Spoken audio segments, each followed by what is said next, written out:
Universal Healthcare Law. 2019 pa lang po nila sinabatas ito.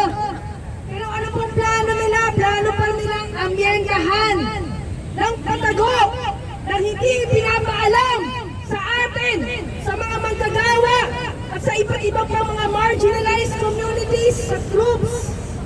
Kaya ano po sigaw natin? Universal Healthcare!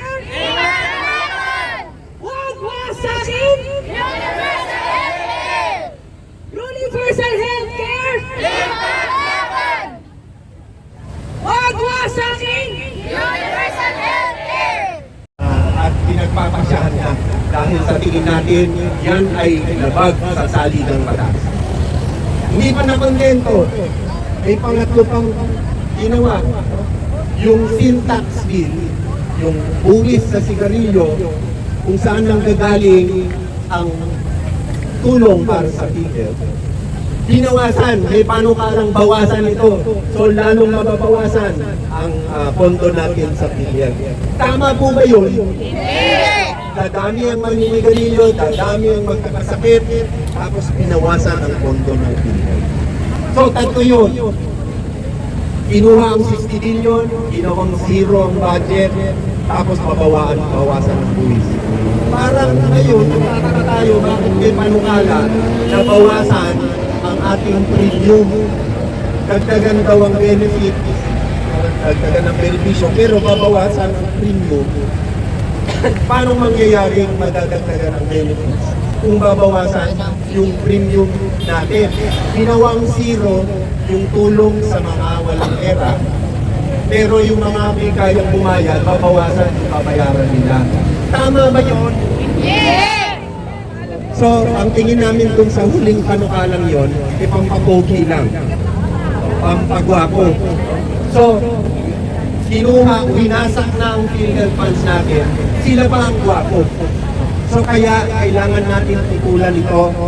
Kaya nandito kami mga manggagamot, galing sa iba-ibang ospital. Kaya mahigit 50 pinuno ng mga healthcare professional organization pumirma laban sa panukalang baguhin ang PhilHealth Law or amyendahan ng PhilHealth. Kasama ko ang Philippine Medical Association, ang Philippine Nurses Association, ang Pharmacists Association, ang Medical Technologists, at iba-ibang klaseng espesyalista sa PhilHealth pumirma at humiling sa Senado ng bagong amyendahan ng UHC.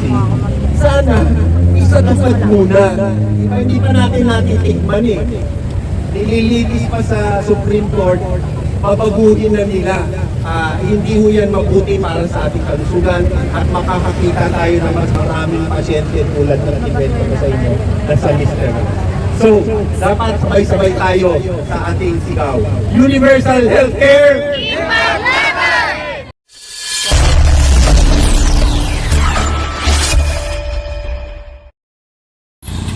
Ayan, good morning mga kababayan. Nandito tayo ngayon sa Senado.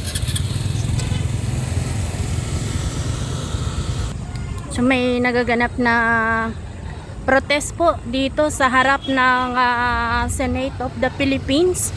At nakikita po natin, nandito rin po yung mga kapulisan.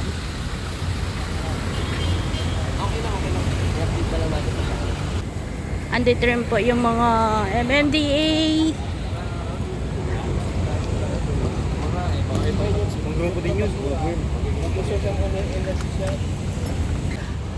Ito po, they are asking to raise their salary worth of 200 pesos.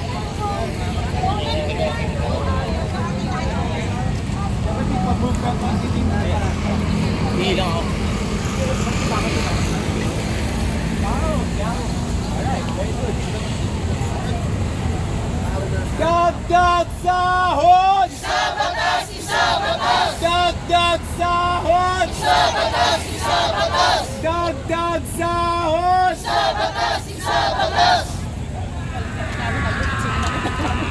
Mga kapatid, 200 kayo ang matalahin sa kabilang plano.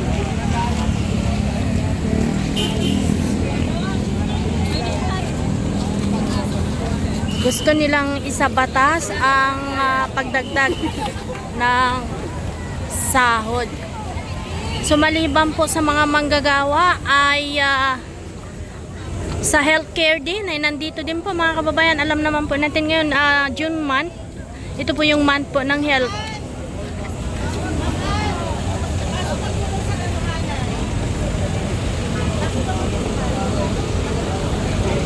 Ay, nandito rin po ang mga taga-inquirer. Hi Ma'am Jen.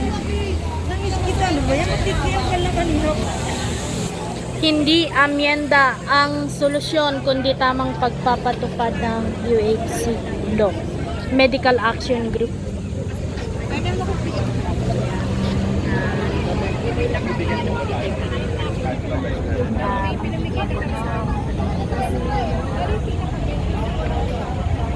Akala ko Ma'am JM impeachment. Hindi naman pala. Pareho lang daw niya. Or kasunod.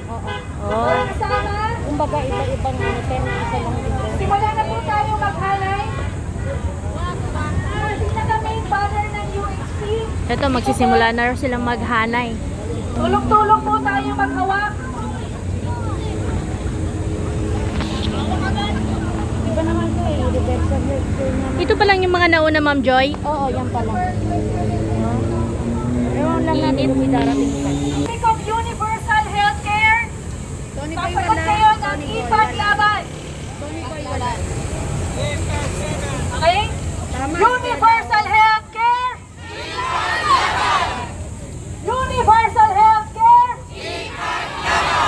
Okay. Pag sinabi ko po, wag sabi. Sasagot kayo ng universal healthcare. Okay? Wag sabi. Kailangan talaga natin mag-practice. Hindi lang sabihin eh.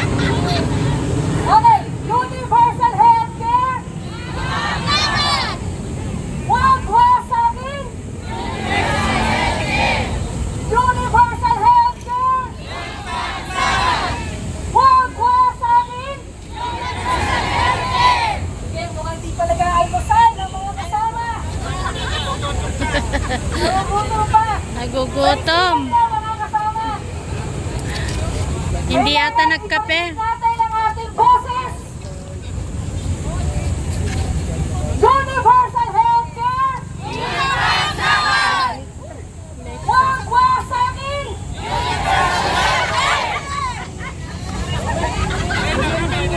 Si ate may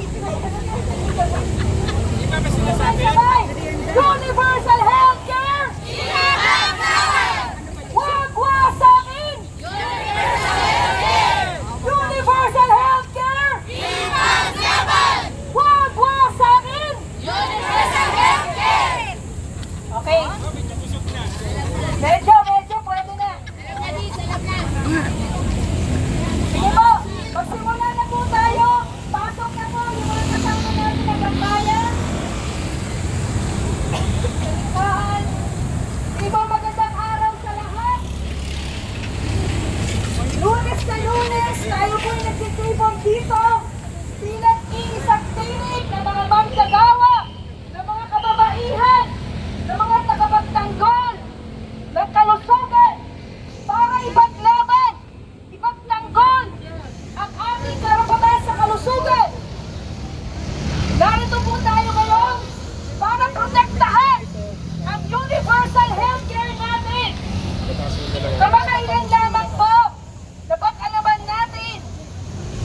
Magandang umaga po sa inyong lahat. Ako po si Dr. Tony Gans, galing po sa Philippine General Hospital. Halos 4 na pong taon na po kaming nagtatrabaho doon para tulungan ang mga hindi kaya magbayad. May kikwento po muna ako sa inyo ngayong umaga. Last year, meron ako pasyente, si Mr. Ras, na na-admit sa PGH. Ang kinamatay niya po, stroke. Ang ginastos para sa stroke, 700,000 pesos. Tumatay pa yung pasyente kasi massive po yung stroke. Hulaan nyo kung magkano ang binayad ng filter. 20,000. Sapat ba ito? Hindi. Sapat, diba? Hindi yan makatarungan kung ang mayayaman kayang magkasakit ng stroke at yung mahihirap hindi.